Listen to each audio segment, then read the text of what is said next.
Welcome to Healing Your Families. This month, we've been talking about meeting the special needs of our family members. We've had a number of interesting guests, and I'm very excited for the one I have today. It has been said that a concerned mother does more research than the FBI. And my guest, Shelly Jo Wahlstrom, is a living example of that. Shelly Jo, welcome. Hey, how's it going, Emmylou? I'm so glad to be here. So fun. And that is a very powerful statement. And that's so true. It is, but you really took it to the next step and beyond. So I would love to have you share your story. I would love to. I say that, my life changed with 6 words. And these 6 words were, I'm tired of being a doctor's science project. I just want to feel normal. And those 6 words broke my heart and put me on a journey, the scariest journey I've ever been on. I have 3 daughters. My youngest daughter struggled with anxiety at age 6 years old. And at the time, we did what all mom and dads did. We took her to the doctor. We got her on some medication. We got her in some therapy. And we assumed that we were doing everything we could to help her. So when she came to me at age 15 in tears with those words, that's why it broke my heart, is because I thought, I don't know that there are other options. And unfortunately, at 15, she turned to drugs and alcohol. That's how she found her normalcy. It wasn't a world I understood. I didn't understand addiction at all. In fact, my thought was I could either ground her or love her enough. And I'm sure you know how well that worked. It didn't. I didn't understand it. Got her through graduation, yay, thinking, woo, we did it, we graduated. And we decided to put her in a rehab center. At the time, she was using marijuana and alcohol. And put her in this center thinking natively, oh, we're going to put her in here, we're going to pay lots of thousands of dollars, and she's going to come out clean, and then we can move on. This will be done. And she did. She came out clean from alcohol and marijuana, but she came out addicted to sugar, caffeine, and tobacco. My thought was, well, at least those are legal. And in like I said, in my naivety, I thought, woo, we're done with this part of our life. We can go on. Little did I know that it was actually the beginning of the worst time in my life. Because 30 days later, she was introduced to meth. And meth is a drug of the devil, and it was her drug of choice. It changes every single part of you. And I became so fearful for myself, because they become very mean, and they're very strong. Fear that she would kill herself, kill somebody else, or end up in jail. And I was in panic each time she would leave. And I just thought, what do I not understand? Why? How can I help my daughter? And so I did the only thing I knew how, and that was to pray. And I said, God, I need help, because I don't want to lose my daughter. And 2 days later, I was watching a show. There's a guy named Gephardt. He's a local TV guy, reporter. There you go. And he does community stories. And he was doing a story on how in certain rehab centers, they are using amino acids. And what they do is there's specific amino acids for the brain, and they're giving them to their clients through an IV. And after 3 days, the cravings start to go away. And after 10 days, they're almost completely gone. They have an 85% rate of recovery. And I thought, that is my answer. It's also $1,000 a day. So I thought, can there be a different answer? So, and my idea was, well, I knew there was amino acid supplements.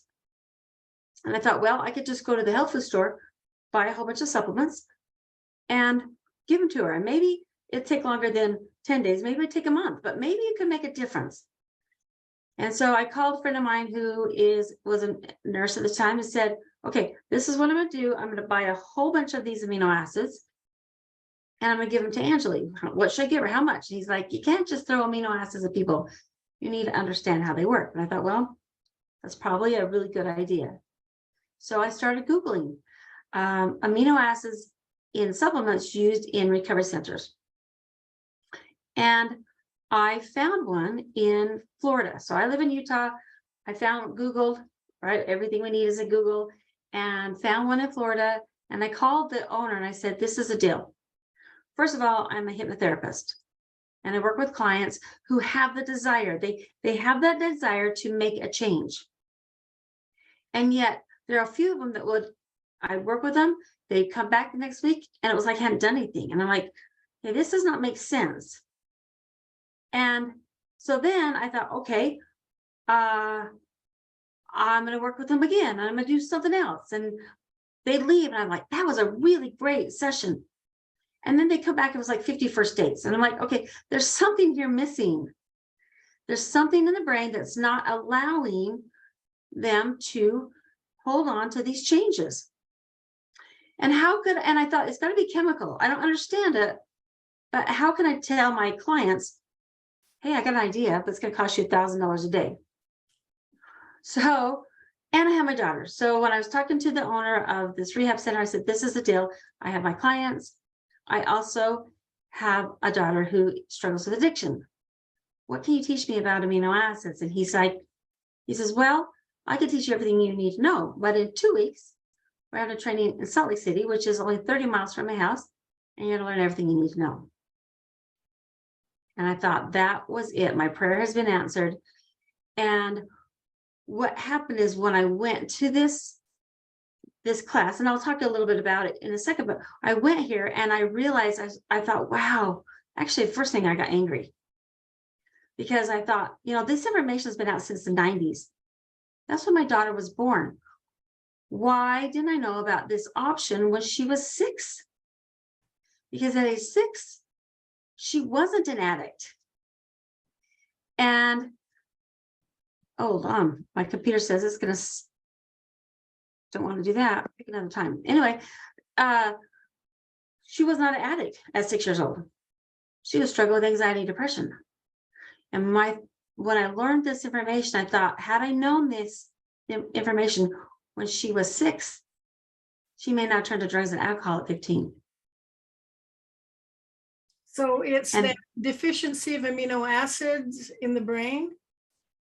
So it's a deficiency of the neurotransmitter. Oh. So in the brain, we have what's called neurotransmitters, and they're chemicals. They're the happy, calm, feel-good chemicals in the brain that fire. And when they're firing the way they're supposed to, then we feel calm. We have positive mind, humor, confidence.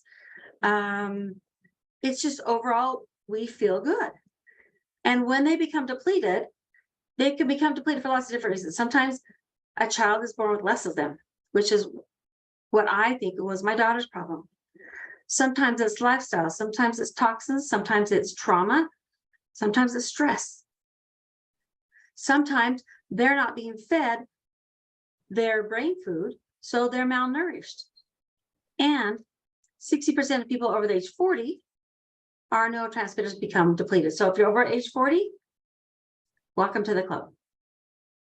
But when they become depleted, then symptoms of anxiety, depression, OCD, worry, ADHD, ADD, panic, irritability, stress, lack of energy, lack of sleep, weight gain become real. And our brain is very smart. It likes to live in this homeostasis that says, this is where I want to live. And when it's not, it's going to go to what it can get to the fastest. So it literally takes you hostage and says, I don't care that you are struggling to stay away from sugar or starches or caffeine or drugs or alcohol or behaviors such as too much social media, too much gaming, too much gambling, too much of anything, because the brain's like, give me what I want and give it to me now. And there's 3 things I learned about an addict. First of all, they don't want to be one. Second of all, they're just self-medicating from trauma or something in mental, and they're just white knuckling it, meaning if they're not using, it doesn't mean they feel good. They just are just white knuckling it to hold on because the brain's still saying, I want whatever that is. And they're doing their best to stay away from it. So it makes it really easy to relapse. And the thing that I got really excited about is that I realized, like I said, what if I'd known this about when my daughter was 6, right? And so then I thought, how can I help that mom that's like me, who has this little child who's struggling with anxiety or ADHD, ADD, depression at a really young age? What about that teenager who is going through school? It's been so crazy, especially the last couple of years, and they're just kind of figuring out, what does their future look like? And they're so stuck on this being their friend that everything that they think about is coming from social media. Or the parent or the adult who is just white knuckling it. They're doing their best to just hang on, and yet they don't feel good. And when I got that and saw that they made such a difference, not just for the addict, because some people are like, well, they'll hear my story and go, well, I'm not an addict, right? I'm not a hardcore addict. And so why are you telling me these things? Why I don't need to hear this. But if I asked you, okay, do you struggle with anxiety, depression, all those things, cravings, addictions? Well, then if so, or if you have somebody that you love that does, then what I have to say is very powerful. That's how I got into this. And that's what you mean by feed your brain. Give it the amino acids, the nutrition it needs so that it can function the way that it's designed to, right? Right. Yeah, that it's supposed to. It's like a 3-legged stool. You have your brain, you have your body, and you have your emotions. We are a multifaceted people. And so all 3 of those areas need to be strong for optimal health. So by feeding the brain food, it helps to reduce those cravings and those symptoms.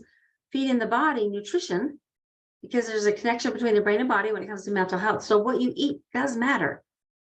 And then feeding and change your thoughts. I use hypnosis because it's getting down to the subconscious. It's getting into those beliefs, those false beliefs that we may be utilizing or sabotaging to keep us stuck. And it's kind of like this, like I said, we're multifaceted. So you could say to yourself, all right, I am going to quit taking sugar, right? And I'm going to do it by just not taking sugar. And Emily, you've had this experience, so I'm going to let you tell it in a second, but it's like, I'm going to quit having sugar, right? Well, the subconscious and the emotions are using it for like a security blanket. So all of a sudden we're like told that we can't have sugar, and we're like, oh yes, I can. You don't get to take away my security blanket, right? I'm going to hold on to this. And the brain is like chemically going, wait a minute. I use sugar to feed my brain, and I'm going to make it really, really difficult for you to stay off sugar. Right? And how long does that work? How successful is that? It is not. You can make that solid determination. I'm giving up sweets, and the next thing you know, you're eating a donut. Yeah, because the brain is like, no. So by feeding the brain what it really wants, and this is where I talk about the amino acids. And amino acids are the building blocks of protein. They come from food. They come from protein, which is meats and dairy and eggs, and in many different ways. But that's how we get amino acids. So amino acids are the building blocks of protein. It's like you've taken your food and you broke it down to the most minuscule amount, and now you're feeding it to the brain. And there are specific ones that actually feed the brain. And by doing that, I don't have to tell you to get off sugar. Because if I can get you utilizing these amino acids and working to sustain it with food, I can help you stop those cravings without that, oh, but I just want to eat it, or live in moderation. We live in a world that we are surrounded with good. Everything that we do is food, every celebration, every holiday. And I'm not here to say stay off it completely. I'm here to say, what if you could take it in moderation? I love sugar. I think cotton candy is the candy of the gods. It's straight sugar. And I used to think to myself, oh, I don't have a problem. I just always have sugar. So I always had candy, I always have sugar. And now what I realized is I was addicted to sugar. And so now I don't have to have the whole bag, but I can enjoy a piece of candy here and then. And that's the difference, is feeding the brain what it needs. So, like I said, we've got, first of all, there's serotonin, and serotonin follows light. Serotonin is your positive mind. It's your humor. It's your self-esteem. When your serotonin is low, it's anxiety, depression, worry. It's afternoon and evening cravings. It's social anxiety, ADD, ADHD, panic, irritability, rage, winter blues. Now we live in Utah. It gets cold. Winters are long. And we don't get outside. We don't get any vitamin D. We don't get any light. And so if you wake up in the morning, you're okay. And then come afternoon and evening, you feel that need for something to fill it. Alcohol. That's why they have happy hour, right? Other drugs and food is because that serotonin drops and we feel that. So we feel it more in the afternoon. Serotonin turns into melatonin. So if you don't have enough serotonin, you don't have enough melatonin, which makes it hard to sleep. So it's that racing thoughts in your brain, that mind chatter. By feeding serotonin, 5-HTP and tryptophan, then those are the things that feed the serotonin. Now, if you're on an SNRI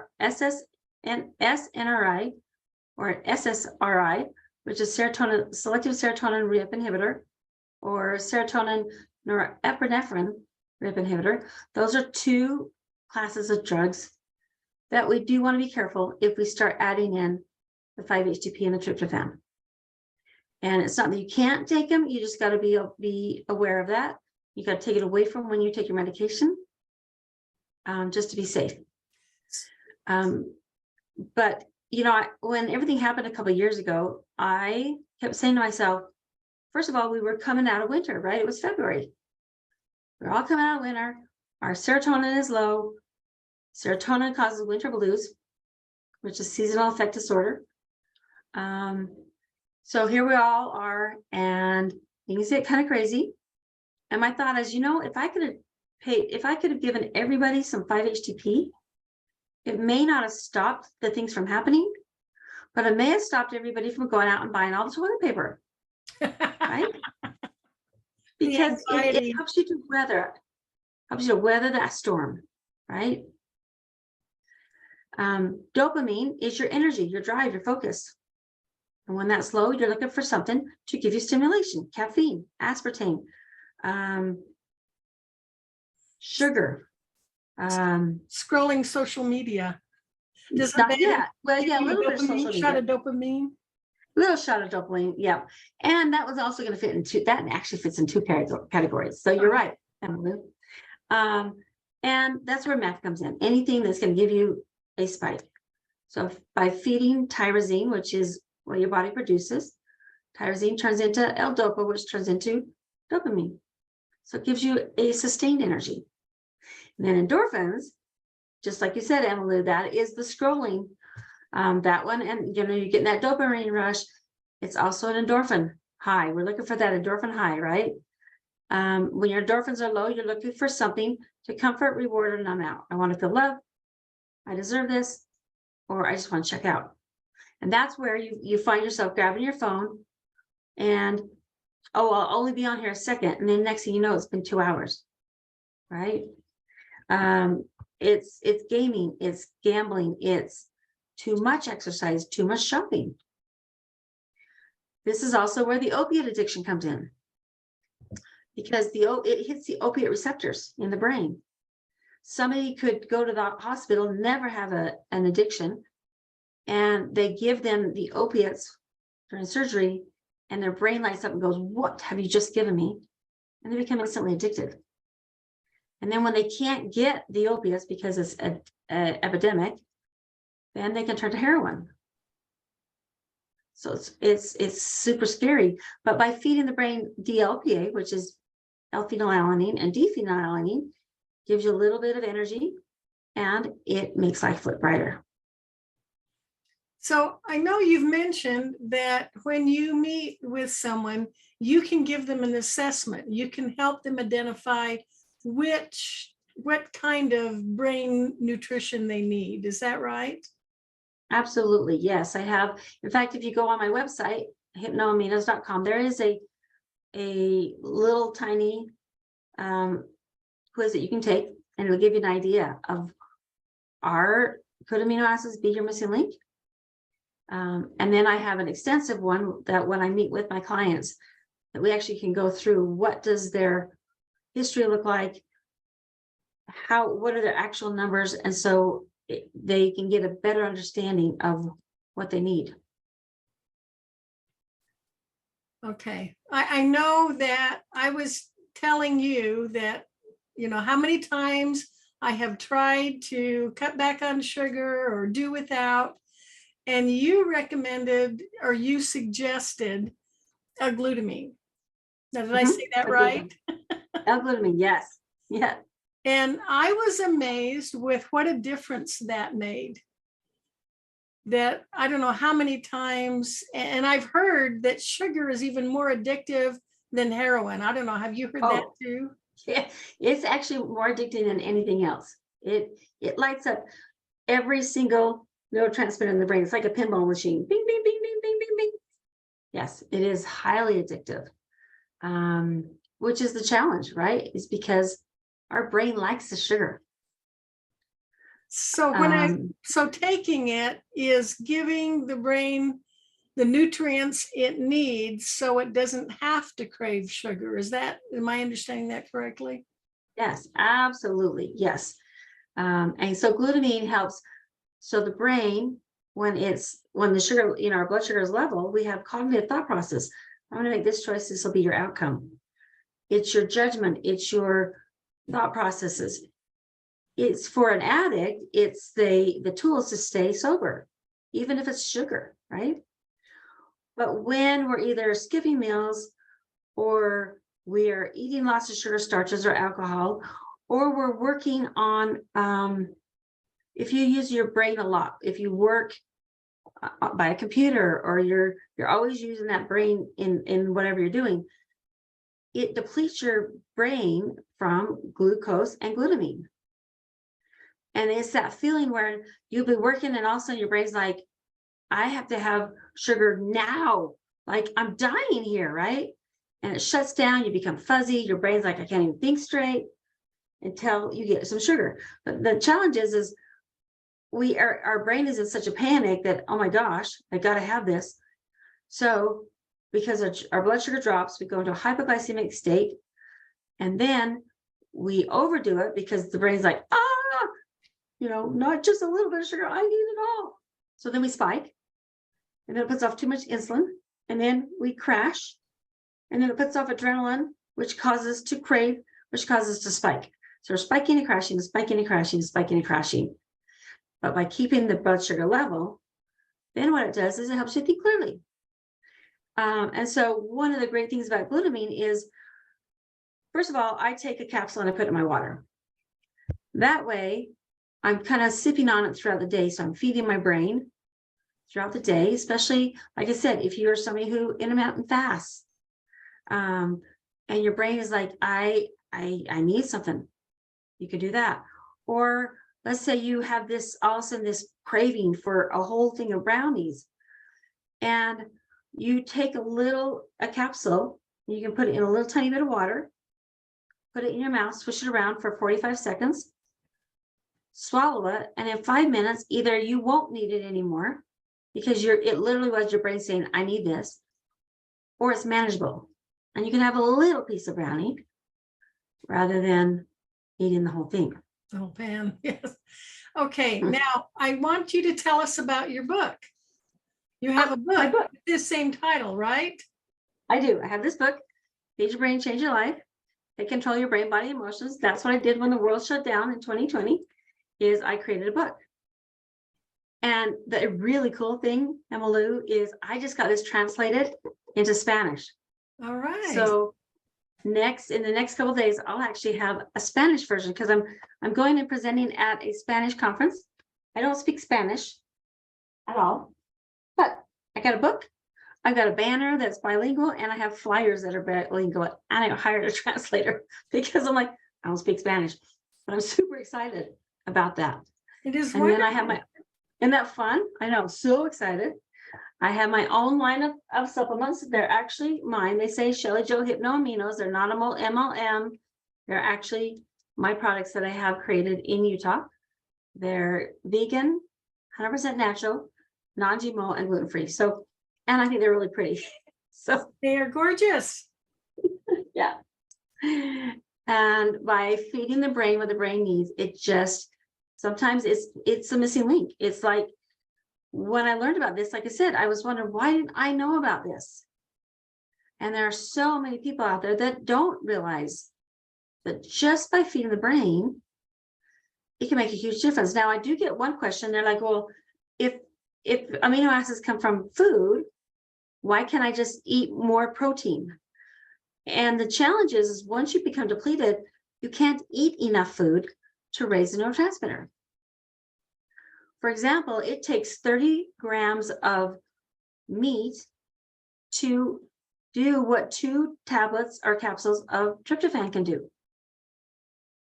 So we go in it as like a fire hydrant, we're feeding those neurotransmitters, and we're supporting it with food. Well, and then wouldn't that also be like the example you gave when you told your friend who was a nurse that you were going to give your daughter amino acids, and she said you can't just throw them at them. You need to be selective. You need to know what. Okay, now I have a question. Is it possible to overdose on amino acids or your supplements? No, there is. If you take too much, each of them have a negative response, but it's not the same kind as if it was a medication.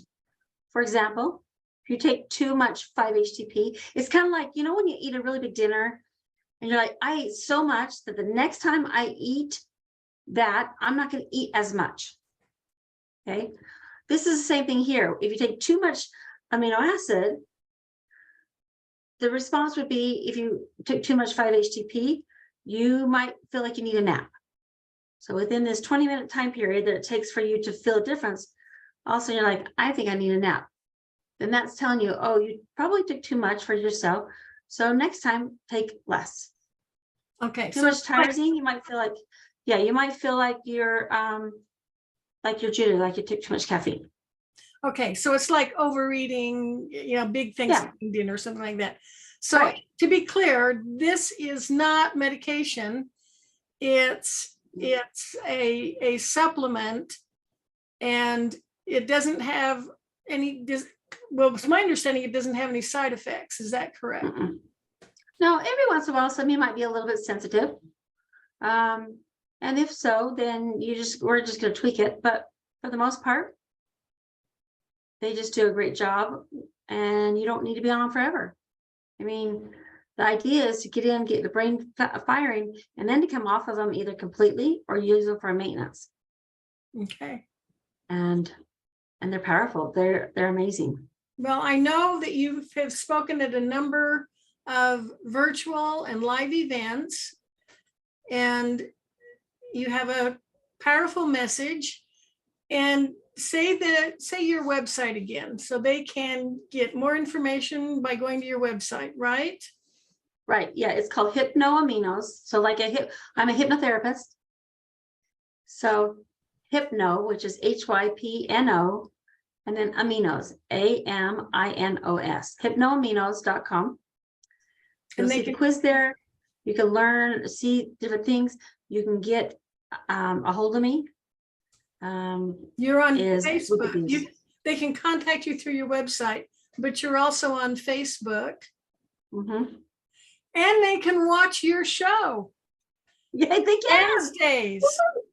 Wednesdays, 6 a.m., bright and early, Pacific time, 7 p.m. Mountain time, 8 p.m. Central, 9 p.m. Eastern. Yep. So if they join your show, they can ask questions, right? Absolutely. Yep. Every Wednesday at 7 in the morning Mountain time, but 6 a.m. Pacific. And it works good for me. I'm not a morning person like Emmylou. You are a morning person, and I love it. And I'm a night person. But it works. It's a good time, and it gets me up, gets me going. And it's been fun. There's different topics. So when I speak, it's either on the brain, it's on nutrition, it's on amino acids, hypnotherapy. And today we got to have you on there. So it was even so much fun. And your story has a happy ending. Your daughter is doing well now. She is. She's alive. And there was a lot of times when I was afraid. She's got a job. She has a boyfriend. She still has her struggles. This is going to be a lifelong thing for her. But right now she's doing well. And I just feel like I've been blessed that God listened to me and led me in the direction to help her, which has helped. And how exciting that you can spare some other mother the same heartache by being able to help their children while they're still young. Yes. That's beautiful. Absolutely. Oh, Shelly, thank you so much for joining us. And to my audience, come back again next time. We're going to be learning about people who have been referred to as highly sensing or highly sensitive. So until then, next week at the same time, until then, love yourself, love your families. And if you want to take that first step towards moving from where your family is now to where you want it to be, go to emmyloupenrod.com/first step. I have a free gift for you there. So Shelly, thanks again. And this is Emmylou Penrod with healingyourfamilies.com.